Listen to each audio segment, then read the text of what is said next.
गिरफ्तार किया गया है, प्रोसिक्यूशन किया गया है और पुलिस केस पे हो रहे हैं और कोर्ट में भी केस पड़े हुए हैं ऑलरेडी और अभी भी जा रहे हैं।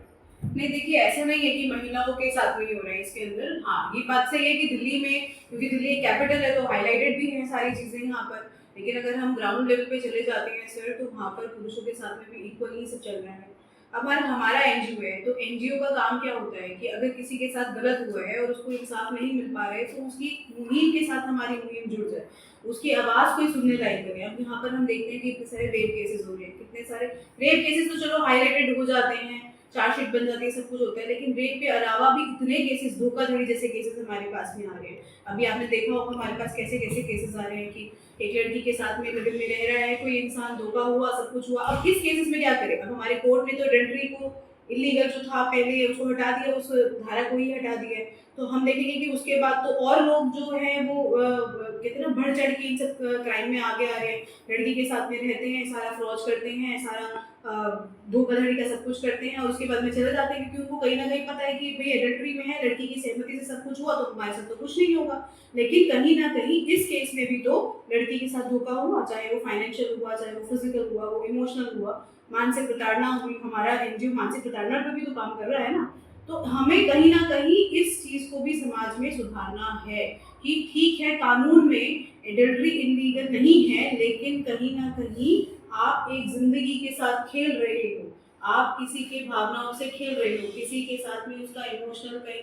अब देखिए, कुछ होती हैं वुमेन जो स्ट्रांग होती हैं, लड़ लेती हैं, पढ़ी लिखी होती है। मैं क्यों बार बार अपनी हर बात पे ये कहती हूँ कि हमें शिक्षा पे जोर देना है। किसी लड़की के साथ में ऐसा हुआ, अगर वो शिक्षित है तो फिर संभल जाएगी, चाहे वो फाइनेंशियल हो या कैसा भी हो। लेकिन अगर कोई ऐसी महिला हमारे पास में आ जाए, जो कि आ भी रही है, जिसके साथ लिव इन के नाम पे धोखाधड़ी चला या कुछ ऐसा हुआ, कानून भी उसको इलीगल नहीं मान रहा, तो कानून के पास में भी रास्ता नहीं है, तो वो कहाँ जाए? उत्पीड़न तो उसके साथ भी हुआ है, प्रताड़ना तो उसके साथ भी हुई है, तो कहीं ना कहीं हम आपको उसके लिए भी आवाज उठाएंगे, कानून के अगेंस्ट नहीं जाएंगे, लेकिन समाज को बताना बहुत जरूरी है कि ये भी इलीगल नहीं, लेकिन गलत है। इससे भी किसी इंसान की पूरी जिंदगी इफेक्ट हो सकती है। कोई लड़की अगर शिक्षित ना हो, वो सक्षम ना हो, तो वो आगे जाके इसी मानसिक प्रताड़ना से अपने साथ अगर कुछ गलत कर ले या उसके जीवन में कुछ गलत हो जाए, तो कौन जिम्मेदार? हम जिम्मेदार, आप जिम्मेदार, कानून जिम्मेदार या वो लड़का जिम्मेदार? तो कहीं ना कहीं अब हमें उसके ऊपर भी काम करना है। तो समाज के साथ आप जुड़ने के लिए क्या कर रही है? मुझसे बात करने के लिए लोग आपसे आपको मिल रहे हैं, आपने क्या क्या कदम उठाए हैं? देखिए, क्योंकि अभी ही दिल्ली में महिला विकास मंच का ये ब्रांच खुला है और धीरे धीरे हम लोग लोगों तक पहुंचने की कोशिश कर रहे हैं। अब इसमें ये होता है कि धीरे धीरे लोगों को मैं इतना मानती हूँ कि अगर कोई इंसान प्रताड़ित होगा, परेशान होगा, तो वो कहीं ना कहीं से एक रास्ता ढूंढेगा। तो हम लोग मीडिया प्लेटफॉर्म पे काम कर रहे हैं, या फिर हम लोग थोड़ा प्रमोशन करा रहे हैं कि लोगों को पता चले कि महिला विकास मंच दिल्ली में भी है। अब वो लोग यहाँ पर आ सकते हैं, क्योंकि हम जानते हैं कि कैपिटल है, यहाँ पे कितने सारे एनजीओ खुले हैं, सबका अलग अलग प्रोपेगेंडा चल रहा है, सबकी अपनी अपनी पॉलिसीज हैं। हमारी पॉलिसी थोड़ी यहाँ डिफरेंट रहेगी, तो मुझे ऐसा लगता है कि हम दिल्ली जैसे शहर में भी अपने आप को आगे से आगे बढ़ा पाएंगे और लोगों की आगे से आगे बढ़ के मदद कर पाएंगे। तो आपको नहीं लगता कि पुलिस और कोर्ट का सहारा लेने के बजाय लोगों को एनजीओ से मिलना चाहिए या आउट ऑफ कोर्ट फैमिली में बैठकर अपने सॉल्यूशन निकालने चाहिए? देखिए, कौन कहता है कि लोग पहले ये काम नहीं करते हैं? मुझे ऐसा लगता है कि अगर किसी के साथ में भी कुछ ऐसा होता है, तो सबसे पहले उस इंसान की कोशिश यही रहती है कि परिवार बैठ के बात कर ले। सबसे पहले उसकी कोशिश यही रहती है कि वो अपने पुलिस स्टेशन में जाके कंप्लेंट उसकी कोई सुने। जब वहाँ ये सब चीजें नहीं हो पाता है, तभी तो वो इंसान एनजीओ के पास में आता है। अगर न्याय उसको तरीके से शुरू से ही मिलने लग जाए, तो वो क्यों एनजीओ के पास में भागेगा? कानून के अगेंस्ट की बात नहीं करूंगी मैं, ना ही पुलिस के अगेंस्ट की बात करूंगी, लेकिन हम देखते हैं कि कुछ केसेस ऐसे होते हैं जहाँ पर, मैंने आपको बताया ना, एक सबसे बड़ा एग्जांपल आजकल बहुत चल रहा है ये, अगर हम देखेंगे कि ये जो लिव इन वाला चल गया है, जब से ये एडल्ट्री इलीगल नहीं है, तब से इतने सारे केसेस हमारे पास सिर्फ इसी बेसिस पर आ रहे हैं। अभी आज हमारे पास में केस आया जिसके अंदर एक महिला है, 12 साल हो गए हैं उनकी शादी को, अब उनके पति हैं वो किसी और के साथ में रहने लग गए, कोई और एक महिला और आ गई है साथ में। और फिर जब वो महिला कहती है कि ये आप गलत कर रहे हो, मैं पुलिस में जाऊंगी, गई पुलिस में, तो वहाँ पर एक सीधा जवाब दे दिया गया कि जी एडल्ट्री में तो हम कुछ कर ही नहीं सकते हैं, ये तो इलीगल नहीं है, आप देख लीजिए, बात कर लीजिए। अरे आप जिस महिला की शादी 12 साल से हो रखी है, एक कानून तो आ गया कि एडल्ट्री इलीगल नहीं है, लेकिन उस महिला का क्या जो 12 साल से उस पति के साथ रह रही थी, अचानक कोई एक नई महिला आ जाती है, तो उसका क्या? मानसिक प्रताड़ना, किस तरीके की मेंटल टॉर्चर से वो अपनी जिंदगी जी रही होगी, जहाँ की उसकी डिपेंडेंसी भी उसके पति के ऊपर ही है। कहीं ना कहीं शिक्षित भी नहीं है, 2 बच्चे हैं, तो क्या करे वो, अब कहाँ जाए?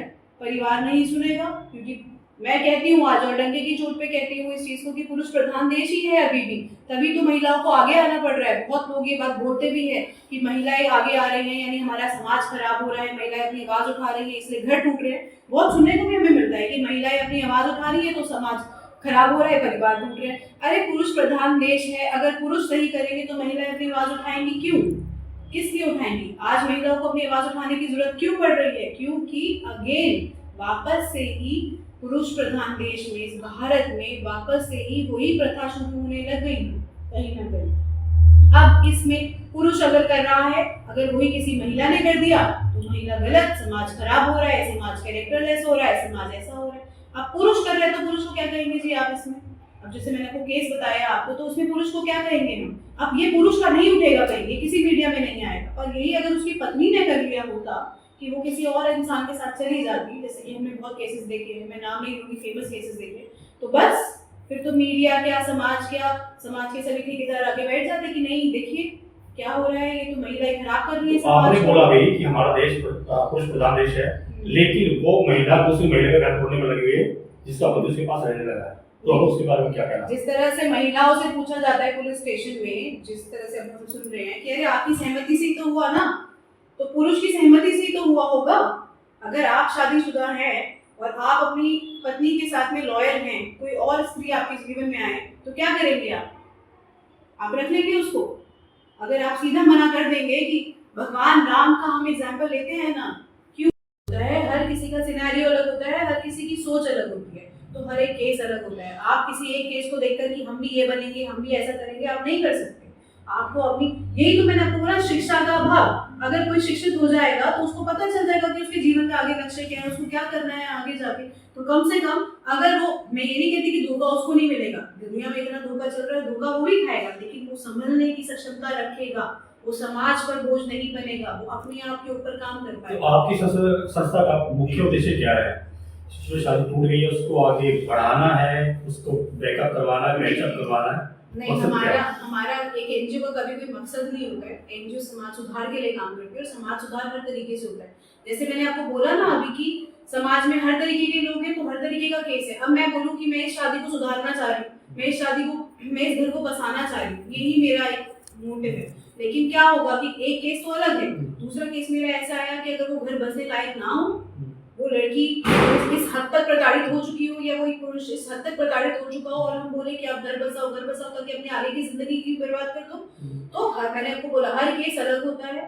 हर केस के डेप्थ में जाके देखना कि वो किस तरीके का इंसान है, उसकी जीवन में क्या चल रहा है, उसका जीवन कैसा था, उसका जीवन ऐसे कैसे सुधार सकते हैं हम लोग, या हम समाज में उसके प्रति क्या कर सकते हैं, तो वो उस पर डिपेंड करेगा। तो आपका क्या संदेश रहेगा लोगों के लिए जो आपके सुन रहे हैं आसपास, दिल्ली के आसपास या दिल्ली से बाहर लोग, उनसे आप सोशल मीडिया पर या बिल्कुल सोशल मीडिया पे कांटेक्ट करें लोग मुझसे, और अगर कुछ ऐसा होगा जिस तरीके से भी सेवा मैं दे पाऊंगी हर एक क्षेत्र में, चाहे वो शिक्षा हो, मेडिकल फैसिलिटीज हो, या वो एनजीओ या काउंसलिंग फैसिलिटीज हो, लीगल हो या किसी भी तरीके से हो, तो मैं पूरी तरीके से उसके लिए रेडी हूँ। Thank you.